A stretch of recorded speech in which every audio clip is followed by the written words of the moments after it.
Ladies and gentlemen, friends, viewers, subscribers, everyone, hello and welcome back to another Starcraft2 map review here with Alfred from TGN. Today I'm bringing you the famous Starcraft2 map called MineralZ Evolution, or MineralZ Evolution, I really know. You have to make your own way of saying that. I say MineralZ Evolution because it sounds way more epic.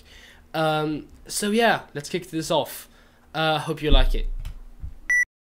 So first of all, let's have a little look at the map right here. You can see in the middle we have a purple big splosh, which is exactly where you spawn.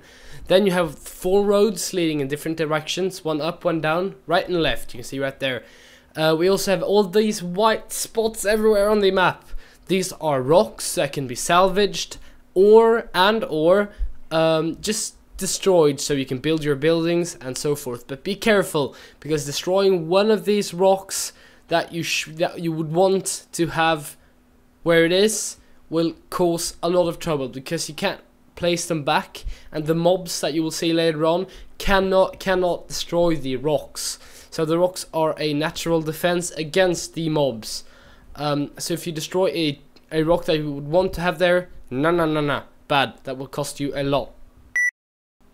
Now here comes something very exciting and very cool, if you ask me. This pre-screen that pops up after that cool little cutscene there when the battlecruiser crashes, and we obviously came out of that one, the battlecruiser.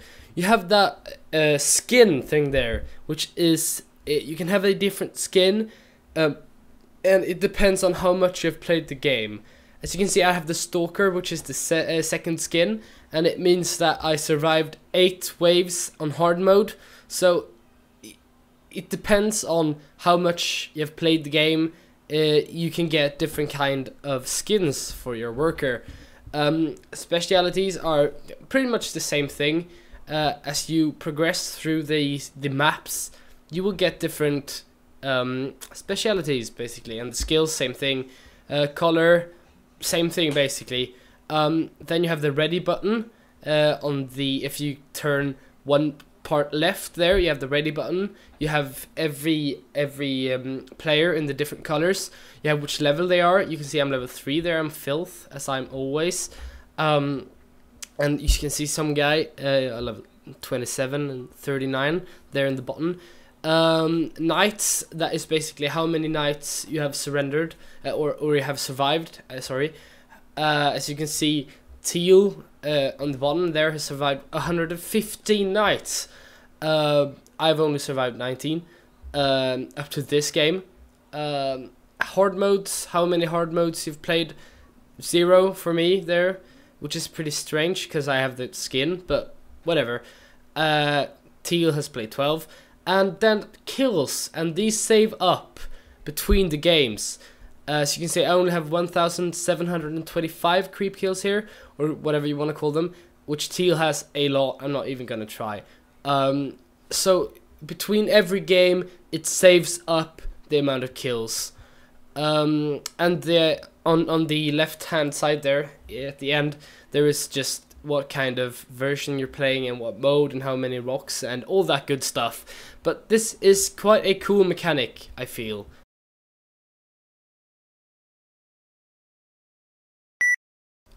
Now when we have spawned into the game, we're just waiting, or we're just walking down one of these roads to start building up our defenses. You can see right here.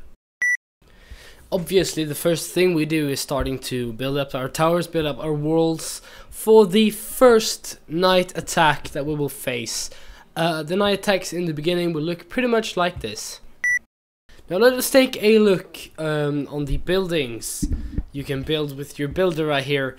We have, first of all, if we go from left to right, we have the pylon, which is the wall building. The biggest wall building that will have the most, well, it is the most useful wall building basically. As you can see, we have used a pylon here in the middle of this road thing here. The next tower is the healing tower, which I will be building because, well, they told me to be the healer in this game, so I went ahead and I built some of these towers. The next one here, they are the healing towers, fleet beacon looking building. This third one is a upgrading tower, or it is basically a tower that improves your towers. Did you get that right? The next one here, there's a little gap in the middle, and the next one is our base. You will always have to build some bases. It allows you to build better structures, more upgradable structures, and so forth. This next one here is a energy source thing. It gives all the buildings needs energy in different ways. So this reactor, it's called, you have to build because your cannons, for example, needs energy to shoot, and if it doesn't get energy, it can't shoot. Then the next one here is the cybernetics core. Model of the cybernetics core. This one you can build to change and improve your income over every round. So if you build one of these, upgrade it in a different manner, you will get more minerals and so forth every in the start of every morning, or every morning it is. The third one here is, I'm not really sure what that one does, but you will basically just have to go and check it out yourselves. There's a little gap once again, and then there is this one here, the sensor tower. Well, yeah, I guess what that one does. It shows you the enemies from far away, basically. Then if we go down, we have the photon cannon here. It is exactly what you would think it does. It is your basic attack tower, and it shoots the enemies. Does a lot of damage, tremendous damage from the photon cannon right there. We also have the robotics bay here, and what that does is, I think, and I'm not really sure because in none of the games I've played I've used that one, but I think it just gives energy and does some effect to your towers. Then we'll have the obelisk. I don't know what that is either. I'm so sorry for this, but I've never used that one, and the description is fairly poor there, basically. And then we have this, as you can see, the flamethrower, which is a very good tower to have if there is a lot of small or light armored enemies on the field. It does a lot of splash damage and so forth. So that is all the buildings you are able to build. Then later on you can build some more powerful buildings like the big drill and artifacts and so forth, but you will get to that one. You will have to check this out yourselves.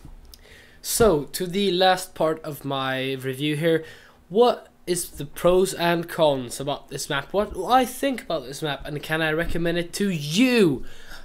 Yes, I recommend this map as well.